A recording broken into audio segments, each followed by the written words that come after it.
Hello students, today we will start a new chapter, direct and inverse proportions. Direct and inverse proportions के different examples हम day to day life में use करते हैं। इस chapter को शुरू करने से पहले बेसिक टर्म्स जो इसमें यूज होंगी हम उनका जिक्र करते हैं। वेरिएशन वेरिएशन क्या होता है?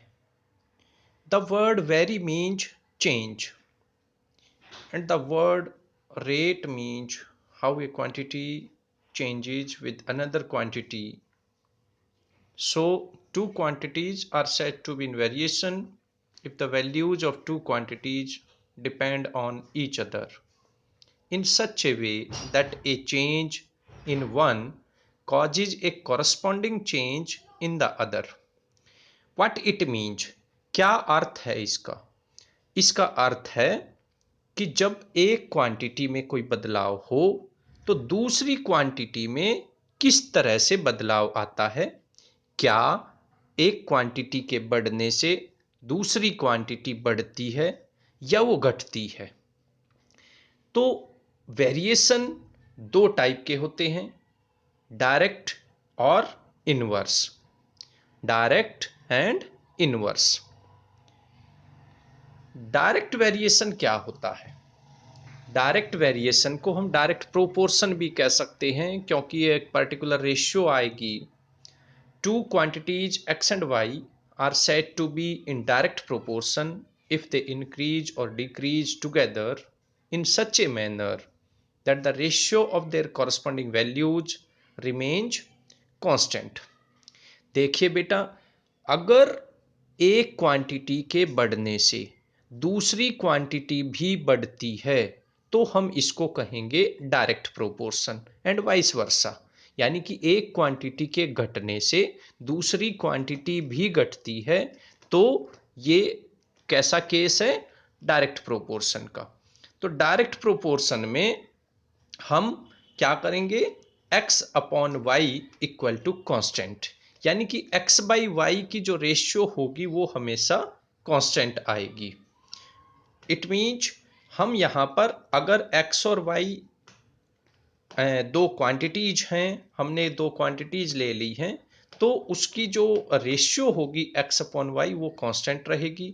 यानी कि x1 by y one equal to x2 by y two equal to x3 by y three, ऐसे हम लिख सकते हैं। एग्जाम्पल से समझते हैं डायरेक्ट प्रोपोर्शन क्या होता है। If the temperature increases the warmth also increases. यानी कि अगर टेम्परेचर बढ़ता है तो गर्मी भी बढ़ेगी और टेम्परेचर घटता है तो गर्मी घटेगी। ठीक उसी तरह से नंबर ऑफ पेन्स इंक्रीजेज। अगर नंबर ऑफ पेन्स इंक्रीज होते हैं तो टोटल कॉस्ट भी पेन्स की बढ़ जाएगी। यानी कि जितने ज़्यादा पेन लोगे उतनी ही ज़्यादा अमाउंट लगेगी। दूसरा है inverse proportion. What is inverse proportion? Two quantities x and y are said to be in inverse proportion if an increase in x causes a proportional decrease in y। यानी कि एक quantity x के बढ़ने से दूसरी quantity घट जाती है, या एक क्वांटिटी x के घटने से दूसरी क्वांटिटी बढ़ जाए, या एक क्वांटिटी के बढ़ने से दूसरी घट जाए। तो ये जो दोनों क्वांटिटीज होंगी x और y, ये इनवर्स प्रोपोर्शन में कही जाएंगी। इस स्थिति में, इस पोजीशन में जो प्रोडक्ट होगा दोनों क्वांटिटीज का वो क्या रहेगा? कांस्टेंट।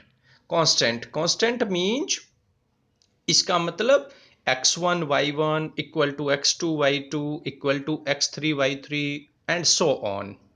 ओके, तो आप इनवर्स प्रोपोर्शन में याद रखिएगा x1 y1 equal to x2 y2। Examples लेते हैं इनवर्स प्रोपोर्शन के।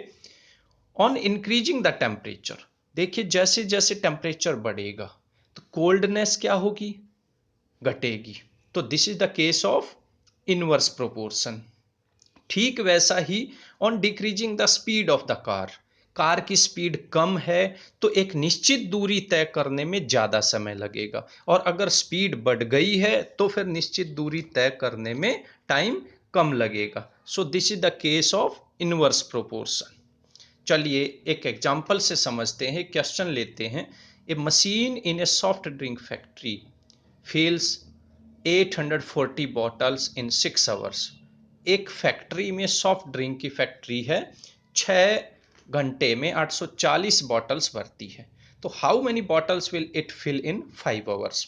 तो सबसे पहले हमें ये डिसाइड करना है, ये देखना है कि ये कैसा केस है, ये डायरेक्ट प्रोपोर्शन का केस है या इनवर्स प्रोपोर्शन का। अब देखिए 6 घंटे में 840 बॉटल्स भरते हैं, तो 5 घंटे में कम भरेंगे या ज़्यादा।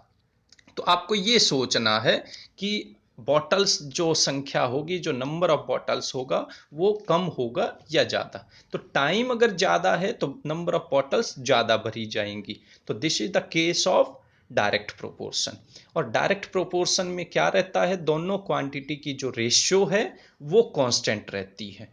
It means x1 by y1 equal to x2 by y2। तो ये वैल्यूज हम रख देंगे। यहाँ पर x1 कौन है, 6 आवर्स, x2 कौन है, 5 आवर्स। ठीक वैसा ही y1 क्या है, 840 बॉटल्स, और y2 हमें निकालना है जिसको हमने x मान लिया। तो यहाँ क्रॉस मल्टीप्लाई करके आप इसको आसानी से सॉल्व कर सकते हैं। एक और एग्जाम्पल से समझते हैं। A school has 8 periods a day, each of 45 minutes duration. एक स्कूल में 8 पीरियड लगते हैं, हर एक पीरियड का जो टाइम पीरियड है, हर एक पीरियड 45 मिनट्स का है। तो बताइए अगर समय निश्चित हो, उतना ही समय हो, तो अगर 9 पीरियड लगने लग जाएं तो बताइए प्रत्येक का कितना टाइम होगा, हर पीरियड का टाइम क्या हो जाएगा। अब आप सोचिए बेटा, स्कूल का टाइम जो आवर्स हैं वो तो लिमिटेड हैं, वो उतने ही हैं, फिक्स हैं। अब अगर पीरियडों की संख्या ज़्यादा हो जाएगी तो जो ड्यूरेशन होगा पीरियड का वो कम हो जाएगा, वो घट जाएगा। इस वजह से ये this is the case of inverse proportion. This is the case of inverse proportion. और इनवर्स प्रोपोर्शन में जो प्रोडक्ट ऑफ द क्वांटिटीज होगा वो कांस्टेंट रहता है। डायरेक्ट प्रोपोर्शन में रेशियो कांस्टेंट रहता है, और इसमें इनवर्स प्रोपोर्शन में प्रोडक्ट कांस्टेंट रहता है, यानी कि x1 y1 equal to x2 y2। तो हम वैल्यूज पुट कर देंगे x1 y1 और x2 y2 की, and we can solve easily. एक एग्जांपल और ले लेते हैं, इंपॉर्टेंट है। In an army camp containing 60 jawans. एक आर्मी का कैंप है, उसमें 60 जवान काम कर रहे हैं। The food stored is sufficient for 15 days. जो भोजन है वहां पर उस कैंप में वो 15 दिन तक चलेगा 60 जवानों के लिए। अगर 30 जवान और आ जाएं, if 30 more jawans join the camp, find the number of days for which the stored food will last. अब देखिए 60 जवान्स थे, 15 डेज के लिए सफिशिएंट था भोजन उनके लिए। अब 30 जवान और आ गए, तो आप सोचिए कि अगर जवानों की संख्या ज़्यादा होगी, नंबर ऑफ जवान्स अगर इंक्रीज हो जाएंगे, तो वही सेम फूड वो कम दिन तक चलेगा। सो this is the case of inverse proportion. और इनवर्स प्रोपोर्शन में हम क्या करते हैं कि जो प्रोडक्ट ऑफ क्वांटिटीज होता है वो कांस्टेंट रहता है। It means x1 y1 equal to x2 y2। So these questions are very simple, and in this chapter only the cases of direct proportion and inverse proportion are given. In questions को solve करने के लिए सबसे पहले हमें ये देखना है कि ये केस कैसा है, ये डायरेक्ट प्रोपोर्शन में है या इनवर्स प्रोपोर्शन में। If it is in direct proportion, then अगर ये डायरेक्ट प्रोपोर्शन में है तो रेशियो यानी कि x बाई वाई कॉन्स्टेंट रहेगा। It means x1 by y1 equal to x2 by y2 equal to x3 by y3। जितनी भी क्वांटिटीज हों उनकी जो रेशियो होगी वो कांस्टेंट रहेगी।